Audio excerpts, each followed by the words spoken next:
à tous et bienvenue dans ce 150e numéro de Tour d'honneur. La semaine dernière, je vous avais promis un invité exceptionnel. Eh bien, je ne vous ai pas menti puisque dans quelques instants, je serai aux côtés de la légende du sorcier brésilien Nelson Pessoa. Je suis en Suisse, à quelques kilomètres de la frontière française, aux écuries de la Ranfil, là où il donnait un stage en fin de semaine dernière à des cavaliers amateurs ou professionnels, des cavaliers qui ont pu bénéficier des précieux conseils de Nelson Pessoa que je vous propose d'aller retrouver tout de suite.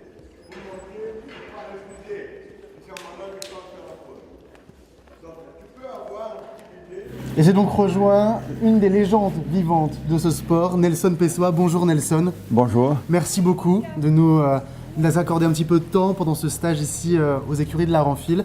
Alors, avant qu'on parle du sport de haut niveau, je voudrais d'abord qu'on parle de la pédagogie, puisque vous êtes là pour ça, pour apporter votre savoir. Et alors, il y a quelque chose que j'ai un peu compris dans ce que vous avez dit déjà pour l'instant, c'est sauter, contrôler, tourner. Et ça, c'est le début du message. Voilà. Donc, dans un parcours de concours hippique, sont les choses principales. Ça veut dire contrôler le cheval, pour avoir le cheval sous les ordres du cavalier, afin que le cavalier puisse transmettre à son cheval tout son talent et tout son savoir-faire. Donc, sans le contrôle, pas possible. Après, tourner, parce que après chaque obstacle, il y a une volte à droite et une volte à gauche. Donc ça veut dire la soumission du cheval, c'est très important. Ça c'est pour moi et pour n'importe quel cavalier ou professeur qui puisse passer, c'est le contrôle du cheval. À n'importe quel niveau, si vous laissez les jeunes se développer, les chevaux jeunes se développer sans contrôle, ils vont devenir des adultes sans contrôle. Vous avez un adulte, un petit, un jeune sans éducation, il va devenir un grand sans éducation. C'est pareil. Voilà, c'est pareil. On éduque le cheval. Donc voilà, on éduque le cheval. Ici, justement, avec ces cavaliers, ces cavalières, comment est-ce que vous arrivez à leur faire passer ce message de contrôle, justement? Avec quels exercices est-ce que vous travaillez? Est-ce qu'il y a une méthode particulière? Bien, donc les méthodes sont bien connues. Il y a des livres qui ont été écrits, tout le monde connaît les méthodes. Seulement, il faut la pratiquer. Hein? L'école, c'est pour ça. Donc, dans les stages que j'ai faits, premier jour, on fait dans le manège, on essaye de faire en 2 ou 3 jours, c'est la durée d'un stage normal, le maximum possible, etc. Donc on va dans le manège, et là on fait pas trop galop, arrêter, déplacement latéral, etc., reculer. Voilà, un changement de pied. C'est une base. Sans ça, c'est condition sine qua non. Je n'ai rien inventé, tout était déjà dit, tout était déjà écrit. Vous travaillez justement sur ce qui a déjà été fait, sur des livres, et vous êtes vous recommandez de lire ces livres? Donc, exact. Moi, j'ai appris sur la théorie, sur la méthodologie française, dans l'école française d'équitation de Saumur, qui c'est la directive qu'on utilise et qu'on a utilisée au Brésil au début. Donc, moi, j'ai appris avec les militaires, donc ça veut dire déjà une école sévère, très disciplinée, et ça continue. C'est la même chose que l'école américaine. C'est pas les Américains, c'est pas une école américaine, c'est l'école française. C'est pas que la française est meilleure que l'allemande ou meilleure que la hollandaise, mais c'est une théorie, une discipline à suivre et qui sont... C'est très classique. Il y a beaucoup de choses qui ont été écrites, des choses simples. Vous prenez le manuel d'équitation, vous allez lire ça, vous pouvez faire déjà une très bonne équitation avec ça. Est-ce que vous avez l'impression qu'aujourd'hui, les jeunes cavaliers, cavalières ne s'intéressent pas assez ou s'intéressent moins justement à ces bases et à ces principes de base qui existent dans les livres? Oui, parce que le sport est devenu un tout petit peu un business. Hein? Donc, ça veut dire qu'il y a un très très grand nombre de cavaliers, d'adhérents à l'équitation. Il y a beaucoup de compétitions et les jeunes sont plus intéressés à faire la compétition et aller trop vite. Dans le temps, d'abord on apprenait à monter à cheval, bien, et après on avait la compétition. La compétition, c'est une chose secondaire. Aujourd'hui, la compétition, c'est principal, hein, primordial. On vous voit au début de ces leçons avec vos stagiaires être très à cheval sur des détails qui sont très importants. La longueur des étriers, des étrivières qui pendent, tout ce genre de choses, c'est déjà le début de la leçon commence par là. Vous avez un œil sur tout et vous regardez tout jusqu'à changer des embouchures sur des chevaux que vous ne connaissez pas. Voilà, tout à fait, sur le détail. Si on ne fait pas attention aux détails, on est complètement faussé dans votre instruction. C'est le principe. En avoir, et il y a une tendance un tout petit peu à ces bases à être négligées.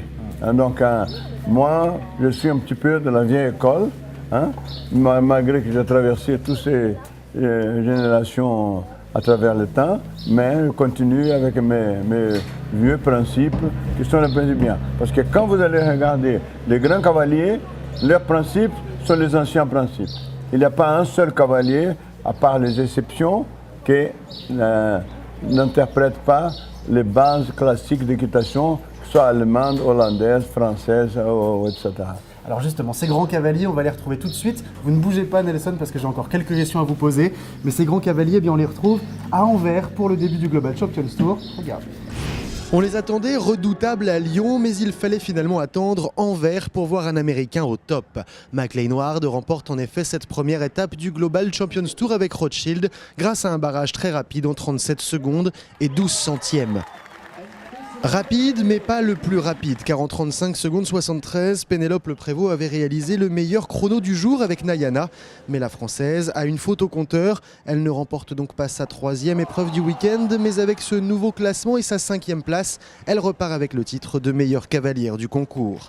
Deux autres Français étaient également bien classés. Simon Delestre et Kevin Stott avaient chacun une faute à leur actif avant barrage et terminent respectivement 7e et 11e.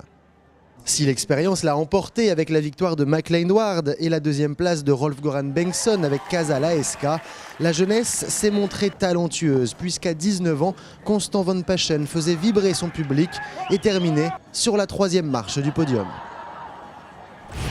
Nelson, vous qui êtes encore aujourd'hui sur tous les terrains de compétition du monde, vous avez vu tous les championnats, vous êtes partout, comment est-ce qu'a évolué le jumping et le saut d'obstacle d'après vous? Est-ce que ça va dans la bonne direction? On sait que le sport change, tout le monde le dit, mais est-ce qu'il change dans la bonne direction?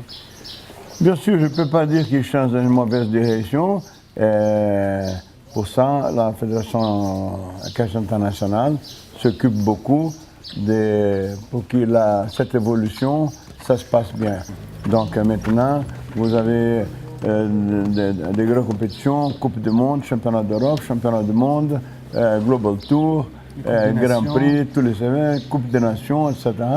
Donc, et tout ça, c'est un tirant vers les hauts niveaux. Et bon, les hauts niveaux, dans tous les sports, il est quand même limité au nombre de cavaliers, de chevaux, de sportifs, de golfeurs, d'automobilistes, etc. Donc, il faut être très vigilant sur ça pour que cette évolution se passe bien. Évidemment, il va y avoir les Jeux équestres mondiaux cette année en France. Vous les avez montés, ces Jeux équestres mondiaux. Rodrigo, votre fils, les a gagnés. J'imagine que vous regardez le sport au Brésil aussi d'une manière très proche, parce qu'il y a les Jeux de Rio derrière qui vont arriver. Bien sûr. Donc c'est très important. Comment est-ce qu'au Brésil, chez vous, on prépare ces deux événements? Bien, il y a énormément d'intérêt. Maintenant, notre équitation a évolué beaucoup aussi, le sport a évolué beaucoup.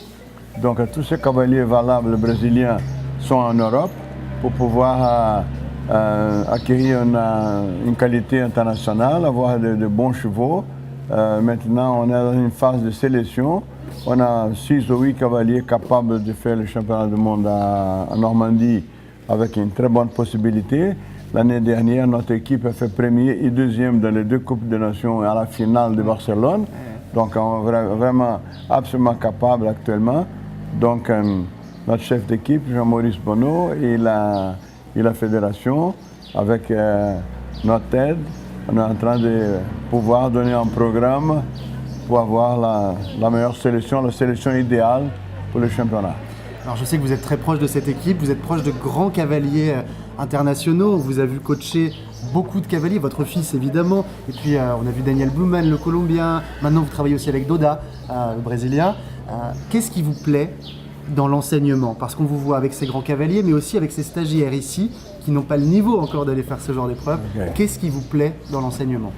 Bien, moi, ce qui je pense que c'est une collaboration. Le cheval, le sport équestre m'a tout donné. J'ai vécu toute ma vie depuis toute jeune. Et j'essaye maintenant de donner un contribut et gagner ma vie parce que je ne participe plus en concours, je ne vends pas de chevaux.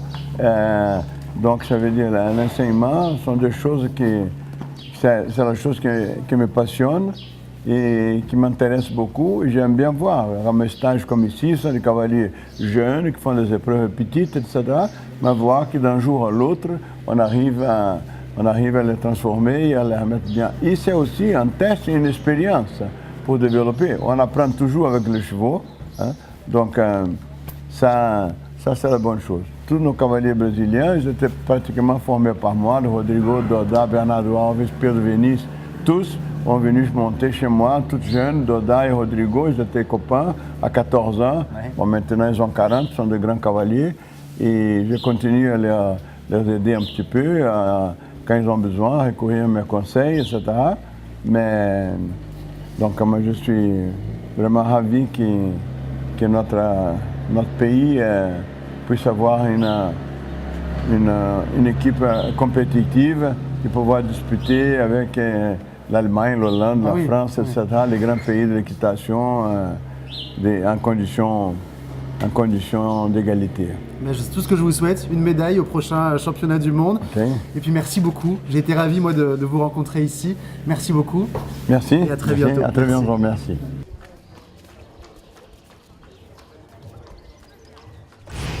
Et les stagiaires étaient eux aussi ravis de ces 2 jours de stage avec la légende du saut d'obstacle Nelson Pessoa. Écoutez tout de suite leur réaction. C'est très impressionnant de travailler avec lui. On n'ose rien dire, on est très impressionné et on fait vraiment ce qu'il demande sans bouger, sans broncher. Le professionnalisme dont il fait preuve, il nous met en confiance, il est à l'écoute, il fait vraiment attention au cheval et il cerne assez bien la personnalité des cavaliers assez rapidement et du cheval. Il est un petit peu encore ancienne école, alors ça fait du bien de vraiment revoir cette rigueur-là et cette équitation de base. C'est vraiment quelqu'un qui est très à cheval sur les bases, je crois qu'on peut le dire. Il nous explique les choses, mais auxquelles on ne pense pas forcément et qui sont essentielles pour que ça fonctionne. Moi, parfois, la semaine, quand je travaille mes chevaux toute seule, peut-être que je me fixe trop sur le port de la tête ou sur mon allure, etc. Et moins sur s'ils sont vraiment décontractés, s'ils sont vraiment réactifs à la jambe. Et là, c'était actif pendant peu de temps, mais très intense. Et je pense que les chevaux sont aussi très à l'écoute de nous quand on plus peut-être un peu moins relax. Et donc c'était très intéressant. On monte tous les jours, on fait des erreurs.